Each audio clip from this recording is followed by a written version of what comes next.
ആണെങ്കിലും ടൂറിസത്തിനെ maximum promote ചെയ്തു തുടങ്ങി. കാരണം സോഴ്സ് ഓഫ് റവന്യൂ ആണ്. കൂടുതൽ ടൂറിസത്തിൽ നിന്നാണ് ഇൻകം വന്നുകൊണ്ടിരിക്കുന്നത്. കാരണം ഇൻഡസ്ട്രീസ് എപ്പോഴും കോമ്പറ്റീഷൻ. ഇപ്പൊ പ്രൊഡക്ഷനിൽ ചില കൺട്രികളിൽ തന്നെയായിട്ട് കോമ്പറ്റ് ചെയ്യാൻ പറ്റില്ല, പ്രൊഡക്ടിവിറ്റിയിൽ ചില കൺട്രികളിൽ തന്നെയായിട്ട് കോമ്പറ്റ് ചെയ്യാം. അപ്പൊ ഏറ്റവും എന്താ നമ്മളുള്ള റിസോഴ്സ് ടൂറിസമാണ്. അതിന് മാക്സിമം എല്ലാ ഷെങ്കൻ കൺട്രിയും ടൂറിസ്റ്റ് ഡെസ്റ്റിനേഷൻസ് ആണ്. ടൂറിസ്റ്റ് ഡെസ്റ്റിനേഷൻ അല്ലാത്തൊരു ഷെങ്കൻ കൺട്രി ചോദിച്ചില്ല, എല്ലാതും ടൂറിസ്റ്റ് ഡെസ്റ്റിനേഷൻ. എല്ലാ ഐലൻഡ്സും കോറൽ ഐലൻഡ്സും ഇതിന്റെ ഉള്ളിൽ എവിടെയും കിടക്കുന്നുണ്ടോ എല്ലാ ഐലൻഡ്സും ടൂറിസ്റ്റ് ഡെസ്റ്റിനേഷൻസ് ആയി. അപ്പൊ എന്തായാലും ജോലി സാധ്യതകളുണ്ട്. പിന്നെ ഷെങ്കൻ കൺട്രികളിലേക്ക് എന്ന് പറഞ്ഞു കഴിഞ്ഞാൽ വിസ കിട്ടാൻ എളുപ്പമാണ്. ഇപ്പൊ യു കെയിലേക്കോ കാനഡയ്ക്കോ ഓസ്ട്രേലിയക്കോ യു എസ് ലേക്കോ കിട്ടുന്ന ബുദ്ധിമുട്ടില്ല ഷെങ്കൻ കൺട്രിക്ക് കിട്ടാൻ. ബട്ട് ഇന്ത്യയിൽ നിന്ന് അപ്ലൈ ചെയ്യുമ്പോഴാണ് ഇത് കിട്ടാൻ അങ്ങനെ. ഇന്ത്യയിൽ നിന്ന് VFS വഴി പോകുമ്പോ നമുക്ക് പ്രോപ്പർ എക്സ്പീരിയൻസ് ക്വാളിഫിക്കേഷൻ ഒരു ബാരിക്കേഡാണ്. നേരെ മറിച്ച് ഇപ്പൊ ഞാൻ നേരത്തെ പറഞ്ഞ പ്രോഗ്രാമിൽ മൗറീഷ്യസിൽ നമ്മൾ അവിടെ ഒരു ചെറിയ പ്രോഗ്രാം +2 കഴിഞ്ഞ് ഡയറക്റ്റ് ലോജിസ്റ്റിക്സിൽ ജോലി കിട്ടുമെന്ന് പറഞ്ഞാൽ നടക്കില്ല. നമ്മൾ ലോജിസ്റ്റിക്സിൽ ഒരു ചെറിയ ഡിപ്ലോമ ചെയ്താൽ 1 ഇയർ പ്രോഗ്രാം, അത് 4 ലക്ഷം രൂപ ചെലവുള്ളൂ. അതാ പഠിപ്പും ജോലിയും കൂടിയിട്ടാണ്. അത് ഫുൾ പഠിപ്പ് മാത്രമല്ല, 60% ജോലി, 40% പഠിപ്പും. അപ്പൊ ഇന്റേൺഷിപ്പും ഉണ്ടാവും. ഇത് കഴിഞ്ഞ് കഴിഞ്ഞാൽ 1 ഇയർ എക്സ്പീരിയൻസും ആയി, ക്വാളിഫിക്കേഷനും ആയി, നേരെ എംബസിക്ക് അപ്ലൈ ചെയ്യാം. അത് അവിടുന്ന് തന്നെ റിക്രൂട്ട്മെന്റ് കിട്ടും. സ്കിൽഡ് ആയിട്ടുള്ള ആൾക്കാരുടെ ആവശ്യമുണ്ട്. പണി അറിയുന്ന ഒരു കൊല്ലം ഇപ്പോ ഇംഗ്ലീഷ് സ്പീക്കിംഗ് കൺട്രിയിൽ നിന്ന് കഴിഞ്ഞാൽ ലാംഗ്വേജും സെറ്റായി. അപ്പൊ ഇങ്ങനെ പോയ പ്രശ്നം തീർന്നു. ഏറ്റവും ബെസ്റ്റ് പ്രോഗ്രാംസ് ഇപ്പോ ശരിക്കും പറഞ്ഞാൽ ഇപ്പോ UK ഒരു കുറെ കാലങ്ങളായിട്ട് പോയവരാരും പഠിച്ച പണിയല്ല ചെയ്യുന്നത്. പഠിച്ച പണി ചെയ്യുവാണെങ്കിൽ വിസ എക്സ്റ്റൻഷൻ ഇല്ല. എല്ലാരും ചെന്ന് പെടുന്നത് കെയർ ഹോമിലേക്കാണ്. സത്യം പറഞ്ഞാൽ എനിക്ക് പറയുമ്പോ വിഷമമുണ്ട്.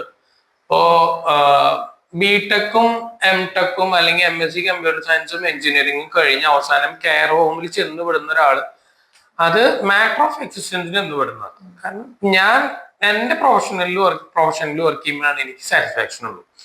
ഇത് മുഴുവൻ വിട്ട് അല്ലെങ്കിൽ പിന്നെ സർവീസിനോട് അത്രയും താല്പര്യമുള്ളവരാണ്. അപ്പൊ നമ്മൾ ഇവിടുന്ന് ചൂസ് ചെയ്യുന്ന റോങ് ഡിസിഷൻ ആണ് ഇത് അവസാനം ഇങ്ങനെ കൊണ്ടെത്തിച്ചു വിടുന്നത്.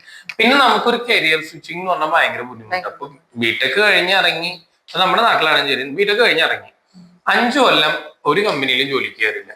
6ാമത്തെ കൊല്ലം ജോലിക്ക് കയറുമ്പോ ബിടെക്, ഇപ്പൊ കമ്പ്യൂട്ടർ സയൻസ് ഏറ്റവും എളുപ്പത്തിൽ പറയാം, 5 കൊല്ലം മുന്നേ പഠിച്ച സാധനങ്ങൾ നിലവിൽ മാർക്കറ്റിൽ ഓടിക്കൊണ്ടിരിക്കുന്ന സോഫ്റ്റ്വെയർ തമ്മിൽ ഒരു ബന്ധം ഉണ്ടാവില്ല. നമ്മൾ യൂസ് ചെയ്യുന്ന കമ്പ്യൂട്ടറുകൾ തന്നെ 2 കൊല്ലം കഴിഞ്ഞ ഫോൺ ഏറ്റവും എളുപ്പത്തിൽ വന്നില്ല. ഒരു ഫോൺ 1 കൊല്ലം കഴിഞ്ഞാൽ പിന്നെ ഹാങ് ആയി തുടങ്ങും. കാരണം നമ്മുടെ ഫോണിന്റെ കപ്പാസിറ്റി സ്പെസിഫിക്കേഷനും ഇറങ്ങുന്ന ആപ്ലിക്കേഷനും നമ്മൾ വെച്ചോണ്ടില്ല. ഇതെല്ലാ പ്രൊഫഷനിലും ഉണ്ട്. നമ്മൾ പഠിച്ചിറങ്ങി 3 കൊല്ലം വേറെ സെക്ഷനിൽ വർക്ക് ചെയ്തു, തിരിച്ച് 6 വർഷത്തേക്ക് കയറുമ്പോ അവിടെ മൊത്തം മാറി. ഇപ്പൊ എന്ന് പറഞ്ഞാൽ പണ്ടത്തെ പോലെ അല്ല, ഇപ്പൊ മൊത്തം AI ഇംപ്ലിമെന്റേഷൻ ആണ്. ഇപ്പൊ ഏത് സെക്ടറിൽ പോയാലും റോബോട്ടിക് സർജറി വന്നു. 10 കൊല്ലം മുന്നേ പഠിച്ച് നഴ്സിംഗ് കഴിഞ്ഞ് ഇറങ്ങിയ ആള് ഇതുവരെ ജോലി ചെയ്തില്ല. ഈ റോബോട്ടിക് സർജറി എന്താന്ന് കേട്ടിട്ടുണ്ടാവും, യൂട്യൂബ് നോക്കി പഠിക്കേണ്ടി വരും, കാണാൻ മനസ്സിലാവൂല. ഡോക്ടർ MBBS കഴിഞ്ഞു, ലൈസൻസ് കിട്ടി, വർക്ക് ചെയ്തില്ല. ഇപ്പൊ പോയിട്ട് ചെന്ന് കഴിഞ്ഞാൽ പുതിയ കേസസും അതിന്റെ പ്രോട്ടോകോൾസും നോട്ടീസസും ഇഷ്യൂസും എന്താണെന്ന് അറിയില്ല. അപ്പൊ ഈ പ്രശ്നം വന്ന് പിന്നെ റീജോയിൻ ചെയ്യാൻ പറ്റും. അപ്പൊ പ്രാക്ടിക്കലി പോസിബിൾ ആയിട്ടുള്ള രീതിയിൽ ചിന്തിക്കാം. നമ്മൾ ഇവിടുന്ന് പോകുമ്പോ ഒരു പാഷൻ ഉണ്ടാവും. ആ പാഷനിലേക്ക് എത്തിപ്പെടാൻ പറ്റും എന്നുള്ളത് പ്രോപ്പർ ആയിട്ടുള്ള ഒരു ഗൈഡൻസ് എടുത്തിട്ട് പോവാം. പകുതി പ്രശ്നം അത്രേ ഉള്ളൂ. നമ്മള് എളുപ്പവഴികളിലൂടെ പോകുമ്പോഴാണ് ബുദ്ധിമുട്ട്. ശരി, ഇനിയിപ്പോ നമുക്ക് കൂടുതൽ അറിയാം, നമ്മൾ എങ്ങനെയാണ് നമ്മൾ അവിടെ ഒരു രാജ്യത്ത് നമ്മൾ ചെന്നു, എങ്ങനെയാണ് ആ രാജ്യത്ത് നമ്മൾ ട്രീറ്റ് ചെയ്യേണ്ടതെന്ന് പലർക്കും അറിയില്ല.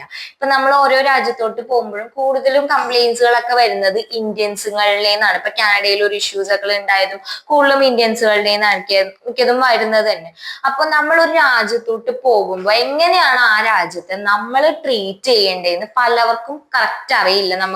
നമ്മൾ ഇവിടുത്തെ ഒരു കൾച്ചർ വെച്ചിട്ടാണ് മിക്കരും അവിടെ ചെന്നിട്ട് അവള് ചെയ്യുന്നത് തന്നെ. അപ്പൊ എങ്ങനെയാണ് അവര് നമ്മളെ നല്ല രീതിയിൽ വെൽക്കം ചെയ്യുമ്പോ നമ്മൾ എങ്ങനെയാണ് അവർ നല്ലോണം ട്രീറ്റ് ചെയ്യേണ്ടത്, എങ്ങനെയാണ് ശരിക്കും പറഞ്ഞത്? നമ്മൾ ശരിക്കും പറഞ്ഞു കഴിഞ്ഞാൽ ഒന്നും ചെയ്യാതിരിക്കുക, അതാണ് ഏറ്റവും നല്ലത്. അതായത് ഇപ്പോ ഞാൻ ചെറിയൊരു എക്സാമ്പിൾ പറഞ്ഞുതരാം. നമ്മള് ഈ വീഡിയോ കാണുന്ന എല്ലാവരും മലയാളികളാണ്. നമ്മുടെ നാട്ടില് നമ്മുടെ ഓണത്തിനേക്കാളും വലിയൊരു ആഘോഷം കേരളത്തിൽ വന്നു കഴിഞ്ഞാൽ എങ്ങനെയുണ്ടാവും? കുറെ പുറത്തുനിന്നുള്ള ആൾക്കാർ വന്നു. നമ്മുടെ ഓണം സെലിബ്രേഷനും വളരെ ചെറുതാക്കി അതിനേക്കാളും വലുതായിട്ട് വേറൊരു സെലിബ്രേഷൻ അന്യ നാട്ടുകാർ വന്നിവിടെ നടത്തി കഴിഞ്ഞാൽ നമുക്കൊരു ചെറിയൊരു വിഷമം ഉണ്ടാവും. എന്റെ നാട്ടിലെ ഓണമൊക്കെ പോയി. ഇപ്പൊ പണ്ടത്തെ പോലെ ഒന്നുമല്ല. ഓണമൊന്നും അല്ല ഇപ്പൊ ക്യാമ്പ്. ഇപ്പൊ ഇതാണ് ക്യാമ്പ്. ഇത്രേ ഉള്ളൂ. Very simple. നമ്മള് അവരുടെ നാടാണ്, അവരുടെ കൾച്ചർ ഉണ്ട്. ഇപ്പൊ നമുക്ക് നമ്മുടെ നാട്, എന്റെ നാട്ടിൽ എന്റെ ഒരു കൾച്ചർ ഉണ്ട്. അപ്പൊ ഞാന് ചെറിയൊരു ടൗണാണ്. ഇപ്പൊ എറണാകുളം കൾച്ചറിനെ അക്സെപ്റ്റ് ചെയ്യാൻ എന്റെ ചെറിയ ടൗണിന് പറ്റില്ല. അപ്പൊ എന്റെ ടൗണിനെ അക്സെപ്റ്റ് ചെയ്യുന്ന കൾച്ചറിലേക്ക് ഞാൻ മാറണം, അല്ലെങ്കിൽ ഞാൻ ഒറ്റപ്പെടും. അപ്പൊ അതേപോലെ ഓരോ സ്ഥലത്തിനും ഓരോ രാജ്യത്തിനും ഓരോ കൾച്ചറുണ്ട്. ഇപ്പൊ നമ്മള് ചില തമിഴ്നാട്ടിലെ ഉൾഗ്രാമങ്ങളിൽ പോയി കഴിഞ്ഞാൽ വളരെ എന്താ പറയുന്നത്, വളരെ അവർ ഈ ദൈവികമായ കാര്യങ്ങൾക്ക് ഭയങ്കര മൂല്യം കൽപ്പിക്കുന്ന ആൾക്കാരായിരിക്കും. കൃഷി അതിനൊക്കെ ഭയങ്കര ദൈവമായിട്ട് അവിടെ ചെന്ന് അതിനൊരു വിലയിലത്തെ പോലെ നമ്മൾ ഇതിന് എങ്ങനെ ഉണ്ടാവും, നല്ല ഇടിയിടും. അത്രേ ഉള്ളൂ. അപ്പൊ അതേപോലെ നമ്മള് ചെന്ന് അവരുടെ കൾച്ചറൽ കോൺഫ്ലിക്റ്റ് വരുത്താതിരിക്കുക.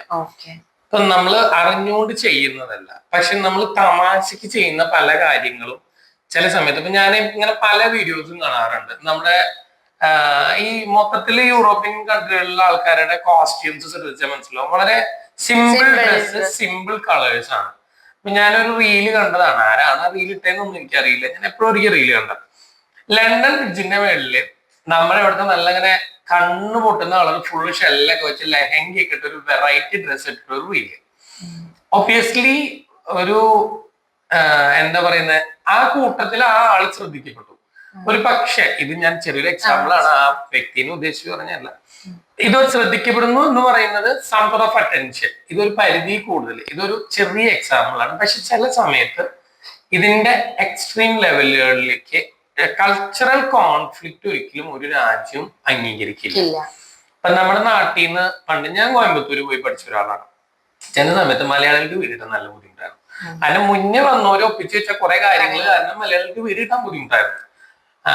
യഥാർത്ഥത്തിൽ ഞങ്ങളൊന്നും ചെയ്തിട്ടില്ല, പക്ഷെ മുന്നേ ചെന്നോര് നല്ല പേരുണ്ടാക്കി വെച്ച കാരണം ബുദ്ധിമുട്ടുള്ളായിരുന്നു. അതായത് നമ്മൾ പരമാവധി നമ്മുടെ ഒരു ലിമിറ്റ്സിന്റെ ഉള്ളിൽ, നമ്മൾ വേറൊരു കൺട്രിയാണ്, നമ്മളൊരു ബന്ധുവിന്റെ വീട്ടിലേക്ക് പോകുമ്പോ എന്താണോ ചെയ്യുക, ആ ബന്ധുവിന്റെ പ്രൈവസി കളയാതെ മര്യാദയ്ക്ക് അടങ്ങി ഒതുങ്ങി നിന്ന ആ ബന്ധുവിനായിട്ട് വേറെ ബുദ്ധിമുട്ടില്ല, അവരുടെ വീട്ടിൽ നിൽക്കാൻ പോയേക്കണേ. ഇങ്ങനെ ചിന്തിച്ചാൽ മതി. നമ്മൾ ചെല്ലുന്നത് ഒരു അഗതി ആയിട്ടാണ്. നമ്മൾ അവരെ ആതിഥ്യ മര്യാദ കാണിക്കുമ്പോ നമ്മൾ എന്താ പറയുന്നത്, നമ്മുടേതായ മാനേഴ്സ് അവരെ കൾച്ചറിലും അതേപോലെയുള്ള ബാക്കി കാര്യങ്ങളിലും ഹേർട്ട് ആവാതെ. ഇപ്പോ പല വലിയ മെട്രോ സിറ്റികൾ, ഇപ്പൊ വലിയ വലിയ കൺട്രികളിൽ, ഇപ്പൊ നമ്മുടെ നാട്ടിൽ ഒരിക്കലും കാണാത്ത ഒരു സാധനമാണ് സൈലൻസ്. പക്ഷെ വിദേശ രാജ്യങ്ങളിൽ മൊത്തം സൈലൻസ് ആണ്. നമ്മൾ അവിടെ പോയി നാലാൾ നിന്ന് ഒരുമിച്ച് നോളിയിട്ട് കഴിഞ്ഞാൽ അതൊരു ഡിസ്റ്റർബൻസ് ആണ്.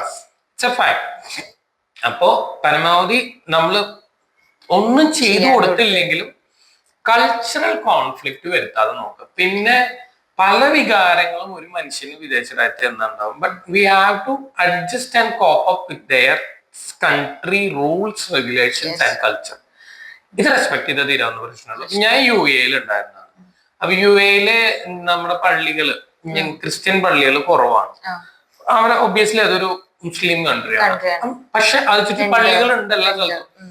അവിടെ എന്ന് പറഞ്ഞാൽ നമ്മൾ നമ്മുടെ ഒരു പള്ളിപ്പെരുന്നാൾ നടത്തി റോട്ടിക്ക് ഇറങ്ങി കഴിഞ്ഞാൽ അതൊരു കൾച്ചറൽ കോൺഫ്ലിക്റ്റ് ആണ്.